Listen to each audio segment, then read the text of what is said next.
खंभे ने पकड़ रखा है। चलो कहानी शुरू करते हैं। एक समय शराब का एक व्यसनी एक संत के पास गया और विनम्र स्वर में बोला, गुरुदेव, मैं इस शराब के व्यसन से बहुत ही दुखी हो गया हूँ। इसकी वजह से मेरा घर बर्बाद हो रहा है। मेरे बच्चे भूखे मर रहे हैं, किंतु मैं शराब के बगैर नहीं रह पाता।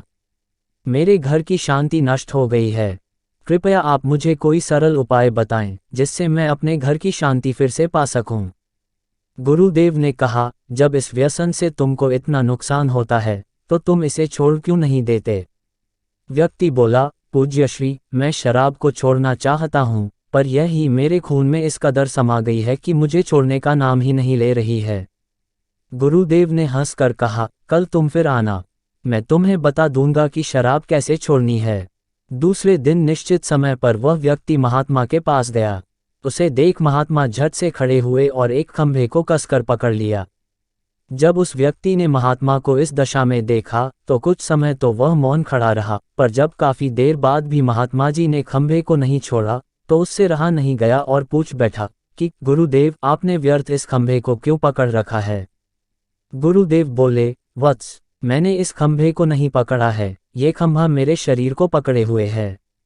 मैं चाहता हूं कि यह मुझे छोड़ दे, किंतु ये तो मुझे छोड़ ही नहीं रहा है। उस व्यक्ति को अचंभा हुआ। वे बोला, गुरुदेव, मैं शराब जरूर पीता हूं, मगर मूर्ख नहीं हूं। आपने ही जानबूझकर इस खंभे को कसकर पकड़ रखा है। ये तो निर्जीव है, यह आपको क्या पकड़ेगी? यदि आप दृढ़ संकल्प कर लें तो इसी वक्त इसको छोड़ सकते हैं। गुरुदेव बोले, नादान मनुष्य, यही बात तो मैं तुम्हें समझाना चाहता हूं कि जिस तरह मुझे खंभे ने नहीं बल्कि मैंने ही उसे पकड़ रखा था, उसी तरह इस शराब ने तुम्हें नहीं पकड़ा है, बल्कि सच तो यह है कि तुमने ही शराब को पकड़ रखा है। तुम कह रहे थे कि यह शराब मुझे नहीं छोड़ रही है, जबकि सत्य यह है कि तुम अपने मन में ये दृढ़ निश्चय कर लो कि मुझे इस व्यसन का त्याग अभी कर देना है, तो इसी वक्त तुम्हारी शराब पीने की आदत छूट जाएगी।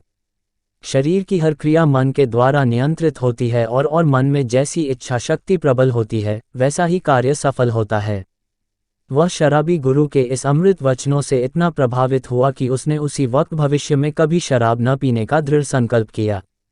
उसके घर में खुशियां लौट आईं और वह शांति से जीवन यापन करने लगा।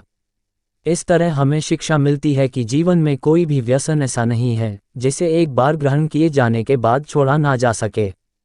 अगर मनुष्य चाहे तो बड़ी से बड़ी बुराई का त्याग कर सकता है। अगर कहानी अच्छी लगी हो तो वीडियो को लाइक, शेयर और चैनल को सब्सक्राइब जरूर कर दे। धन्यवाद।